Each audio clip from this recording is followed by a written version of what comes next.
Hello and welcome to this 60th episode of The Inner Lenses, still being brought to you by Port Sonocan Hotel from my perspective, and you can have a little look at the background while I'm out here. Just give you a teaser. It's not the world's worst office. So, as is often the case, our conversations sort of develop a theme, and it was mentioned in the last episode that perhaps being the middle child is kind of a bit victimy, a bit whiny. It occurred to me as well, what happens like if they happen to have their birthday also on August the 12th? So they've got their birthday and their middle child day, which we've all agreed they should just be ignored upon. And the question came up between sessions about what happens when you are kind of forced to stay with somebody who is maybe a bit whiny about their life, perhaps is in the victim drama triangle, and for reasons like maybe familial, just dynamics, you're not actually able to try and change this into, to catalyze this into the empowerment dynamic. So this is our question. How do we deal with somebody, perhaps not from a professional coaching, mentoring, guiding perspective, who is in our life, can't be excised for whatever reason, and basically needs to address some personal challenges? So I open the floor. I'm just going to start this. A couple things. I'm stuck on you're forced to stay in the company of someone who's victim, stuck, heels dug into that. Are we? Am I? No. The question is, how do you deal with someone who has some shit that they need to work through and just is not able to look at it? My answer is, I don't. I don't know. It's like, it's for them. It's not for me. There's a level of acceptance that has to come on my part, knowing that this person is not willing or able at this moment in time to address what I'm seeing. And it's not my job to try to force them to do it. But then I also take a look of myself and take care of myself and do what I have to do to not be in as much contact with that person if it is negatively affecting my energy. That's my answer right now as an opening thought. Perhaps not surprising that you sort of went down the boundaries route. Dan, this was something that you added to in the break between our conversations. How's it sitting with you?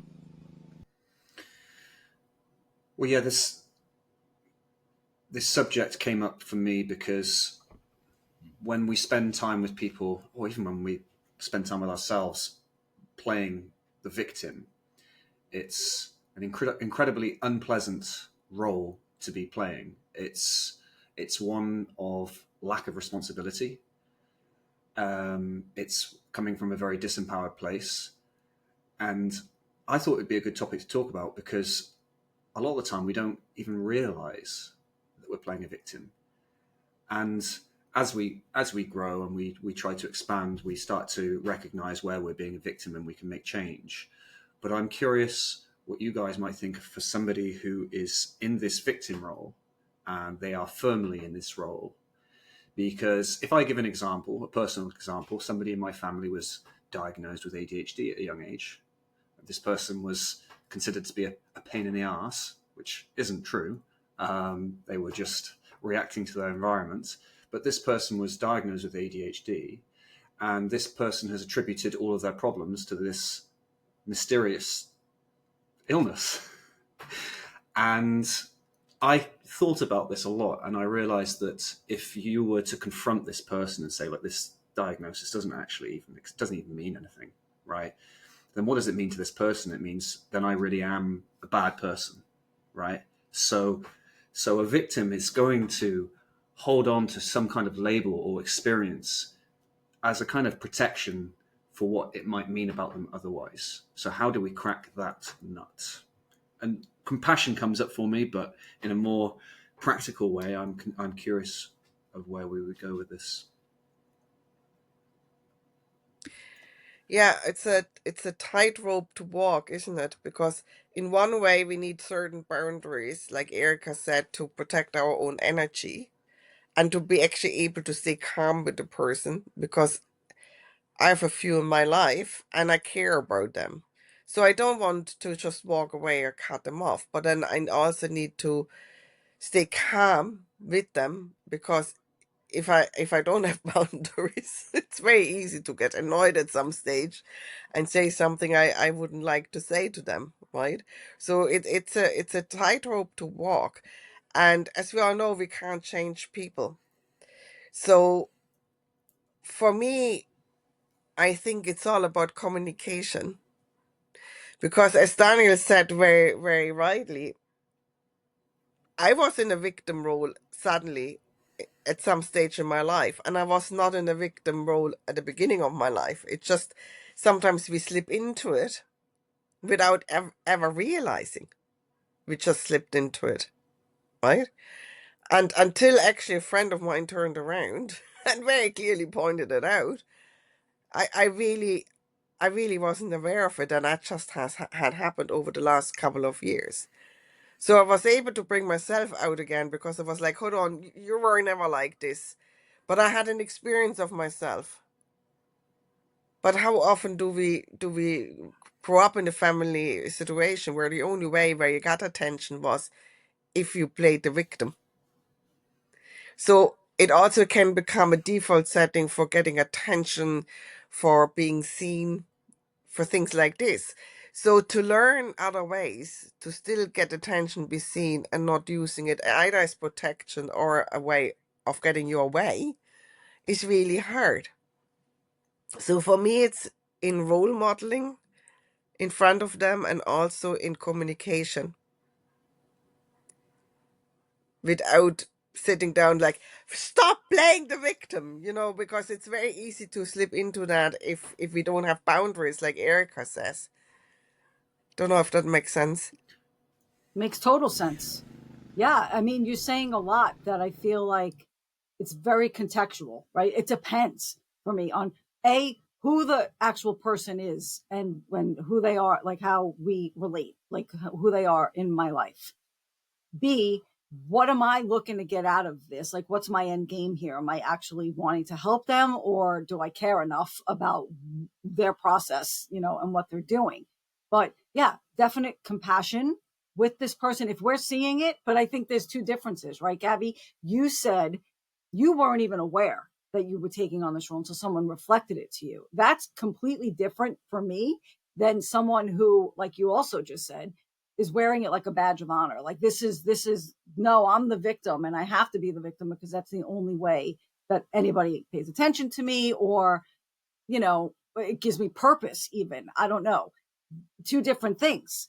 So to offer, hey, this is what I'm seeing, and just be gently curious about, this is what you're doing. Like, is this really what you want to be doing? Or what is it that remaining where you are, what are you saying no to in the rest of your life that you're doing that, kind of thing, for someone who's not aware of it like you. But if someone's dug in and they just are going to fight to the end about what they're saying, I'm very careful about how much I'm willing to give into that conversation until I see some willingness on the other side to want to be different.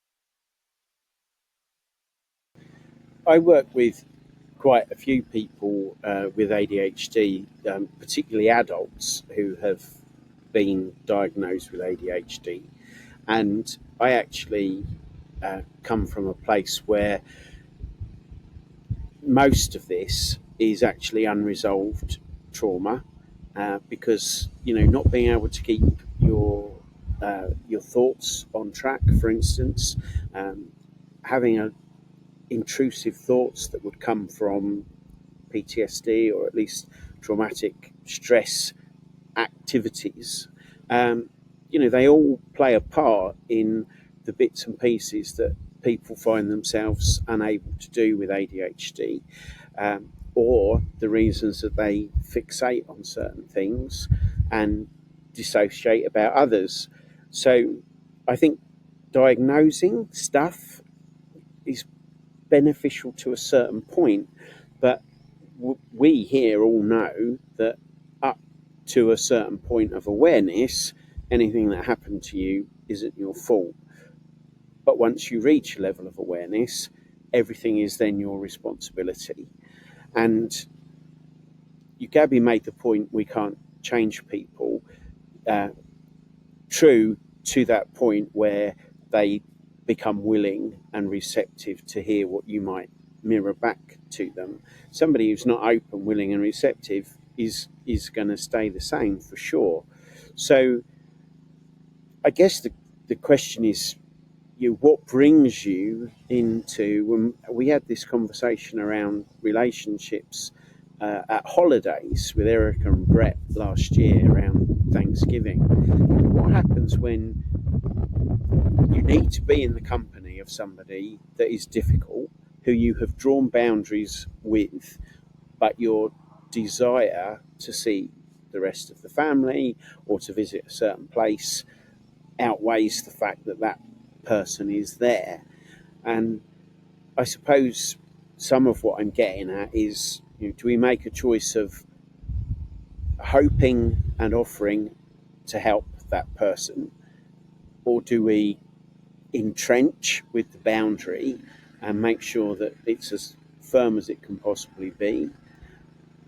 Or is there some middle ground where we can offer a word that Daniel used earlier, kindness, compassion, accepting that everybody can change at some point, so we can't write these people off permanently?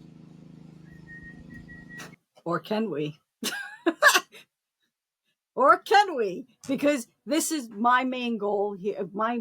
What's really coming up for me here is that we can make choices about who we want to spend our time with, right? So when you just brought up that example of what we talked about last year, and I think it comes down to discernment and really listening and being aware of what the other person is giving. And it's a matter of matching energy, right? So if somebody is not giving any indication that they want to change what's going on, and they're just happy in it, who am I to tell them that they need to change? Like, it's not my job. I can just offer, but if they're not, it's not for me. And my boundary doesn't have to even be communicated to them. I just need to know, okay, so when I start feeling like they're going down into that hole and I don't want to be around it, I just either move myself from the conversation or mentally shut off and not really even attach into whatever they're saying until and unless it gets really, really, really far down the line. You can make that choice to cut someone off if it's hurting you, or you show up in a way that you don't want to be when you're in their presence. Something that's just popping up after that, Erika, is I wish I could paraphrase from the book The Power of Now, where Eckhart Tolle talks about being in the presence of somebody who is very non-present and is perhaps talking about their past. And he describes that after spending a day with this person, of being so present, as the other person started to become more present. Now, personally, if I spend time around somebody who is playing the victim, I find it incredibly hard to be present. I'm not there yet. I would actually love to be compassionate around people who are playing the victim card. I would love to be. Maybe I have a few of my issues that I haven't resolved yet, but I find it really, really difficult to be around victims. I find it really difficult to be compassionate.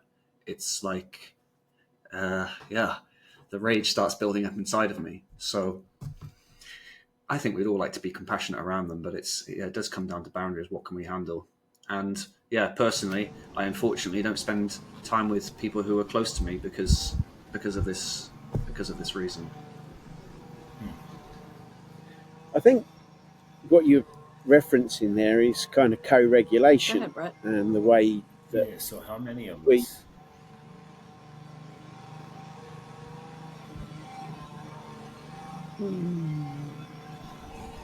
Losing connection, Alec. The Scottish Highlands. Scottish Highlands. Brett, go ahead. I was gonna say, how hard is it to catch yourself when you go into that victim mode? Are you able to catch yourself? Are you? Is there something that gives it away, or that will, for your own presence, right? For your own awareness, like what is it like when you go there and visit it, or I go there and visit it? How do we catch ourselves so we can now shift from it? I can say exactly what being a victim feels like. It feels like you're disempowered. That disempowered feeling. For me, all the old beliefs start popping up when I start falling into the victim role. All of these old voices from my childhood start coming up, that's telling me that I'm not good enough and all this kind of stuff. So I know exactly what it feels like to be a victim. And what's amazing is I know that, and I'll get stuck inside of that, and I could be stuck in that role for days. Mm-hmm. And you get stuck in it for days, is what you're saying. It can happen, yeah. It can happen. Yeah. It's a gradual thing, right? And then at some point, I'm like, well, okay, let's get out of this. I don't like this, but it's disempowerment. You're not getting stuff done. You're stressed. I get very reactive. I get very reactive when I'm a victim. Interesting. Yeah, it's real interesting, because I look at it like, how often do I go there, and do I sit in it, or do I find my way out of it, or do I go in and out of it unaware at times, right? So it's just questioning for myself, for me, because I am the one person that can control where I am and what I do. Like, so that's why I ask, like, what would it be for us to catch ourselves? And how long does it take? Does it take a couple days? Does it take, you know, a day, an hour, or you do one thing and you're like, oh, there's the victim. Let's not go down that road. Like, how is that gauge for us in that place for ourselves? Are you saying how do you navigate out of this, or how do you detect? Yeah. How do you navigate out of it? And How do you detect? Yeah, well, if in terms of detection, if we think that when we're playing the victim that we're reacting a lot, then I think that's going to be a very good gauge, because when I'm very present and I'm feeling empowered and I'm on top of things, then things don't faze me. But when I am in the victim role and someone does something that might irritate me, then I feel like, hey, you're doing that to me. You're making me feel like that. So how can you detect being so unaware? It's you're in this unaware state. You're reacting. I think just practice, right? I think just reflecting and recognizing when that's happening. It certainly feels very different, doesn't it, to being present and not being a victim. I think it's also really helpful if you have at least one or a few trusted people that you're willing to get that feedback from, that can spot it and tell you what's happening. But they have to be someone that you're willing to hear it from, because like we said earlier, it's not easy to hear it when somebody says to you, you're being a victim. Like, what are you doing? Like, that's not easy feedback to take, because it feels really defensive. Like, you kind of want to protect yourself from being called that. That's my reaction to it. But if I trust somebody enough, I can might not like it, but I'm willing to take it and sort of go away with it and work through it myself and try to pinpoint where I'm giving up my power. That's what it is for me. If I feel like I just don't like the way I'm feeling, it's a quick scan of where am I giving up my power, that I can actually, the big point here is that we all have choice in every single thing that we're doing. It feels like a simple concept and like, oh, it's not that easy, but it literally is that easy to remember. I have a choice here. I can decide to not do that, or I can't hear it unless I trust the person who's telling me it.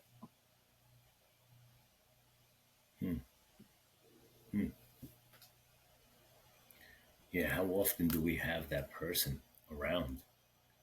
Like, there's not many people that I guess are, well, that's my judgment, right? I'm not aware of many people that want to know where they are and what's going on in that way, because it is a touchy place and it could trigger them, right? Whereas being in that place with somebody else and able to share it, you can just have that thing like, ooh, where are you right now? Like, that could be the key word, as simple as that. Like, if it was the five of us hanging out and somebody turned around and was like, ooh, where are you right now? That could be like my key word to be like, oh, am I in victim? Huh. Let me check in with myself. And it's something simple like that. But on the daily, who do you have that's really into um, getting to know who they are and themselves and growing in that space? Because in my judgment, there's a lot of people that walk through life unaware Muted. and are happy to be that way, um, which really stinks. My I love when people are present and aware of what they're going through, because I love seeing empowerment. I love to see people striving and knowing where they are and okay with it, even if it was a bad spot. If they're okay with it, then that's okay. Well, then you're aware and you're okay with that spot. Then cool, you're going to be okay with me be acting like this, because it doesn't work for me. If they're being rude or whatever it may be. Yeah. So it's not easy, and I know there's a lot of people out there on the track of growth, but when it really comes down to doing the work, oof, God, Danny. It sounds like we have a lot of responsibility ourselves when we're around victims, doesn't it? Because if I'm with my partner and we're having an argument, or shall I say, if we're having some kind of ruffle and maybe my partner's upset playing the victim, I'm not going to be the one to say, I think you're playing the victim here, because she might be playing a role of being a victim and that I'm the persecutor, right? Or I'm the villain. Sorry, I'm the villain. So I don't think the villain can perhaps raise his arm and saying that you're being the victim, or at least the perpetrator in the eyes of the victim, I should say. So I think if we're in that situation, then we have a lot of responsibility to remain grounded and just be compassionate and hear the person out. But any tips for that, then put them on a postcard. Well, I mean, you can try to say you're playing the victim and then report back to us what that experiment was like for you, because I'd be curious to know. This will be my last episode. So what are our closing thoughts here on this? This is a great topic because we've all been in this victim spot. We'd be lying if we didn't admit to that. And we've all been in the presence of people that are in this role. So what can we take away from this conversation? For me, I said it earlier, it's choice. It's all about choice. I can choose at any moment to recognize I'm playing the victim and then choose to get myself out of it, or seek feedback from someone I trust to help me work through that. Yeah, I think for me, it starts with self-awareness and social awareness. Because if you're not aware even what the victim triangle is, maybe it's education has to come first, because people really don't realize that dynamic between looking for the hero and looking for the villain, and then every victim. If you're stuck in this triangle, we swap roles all the time, and you give out, you become the villain to somebody suddenly, because you're still stuck in the dynamic. So it's also becoming aware that stopping being a victim isn't enough. We have to get out of the entire dynamic to move on. So I think education plays a big role, self-awareness and social awareness, because sometimes we might get angry with a person and all that happens is it's somebody in the victim triangle just seeing seeing themselves suddenly for 5 minutes in the villain role and give out to us, right? So it is the awareness, I think, which has to come first before we can even start working on the whole thing. And I think that's really important. And responsibility comes in again. It's a choice to actually educate ourselves, become aware, and look for better ways. A hint for anyone listening: if you get older and you have no friends left, there might be a hint that you're in one role or the other, but somewhere in that triangle. I'm 60 now, and I have actually people who said to me, I don't know, I have no friends left anymore. I don't know why. Okay. Yeah, thanks, Gaby. That it's the Cartman's victim triangle, isn't it? That's what it's called. I encourage anybody to read up on it, because it helped me tremendously, just identifying that in order to be involved in this drama triangle, then there needs to be a persecutor, right? And sorry, there needs to be you need to have the victim, you need to have the persecutor, and the hero, right? So. Maybe that's a subject for another time. But my takeaway is that I think we have responsibility. Once again, as Gaby said, we have a lot of responsibility ourselves in helping, in facilitating a space for people who are victims so that they can get out of that space. And it's very difficult. So perhaps start with ourselves. Recognize, once again, same as what Gaby said, self-awareness. Recognize what it feels like to be in the victim mindset. What does it feel like to be in that empowered mindset where you're not a victim and you're free? Because these two things feel very, very different. And I think once you can get that contrast of getting out of it once, then it'll be more obvious when you slip into it again. But you've got to have one eye on the ball from personal experience.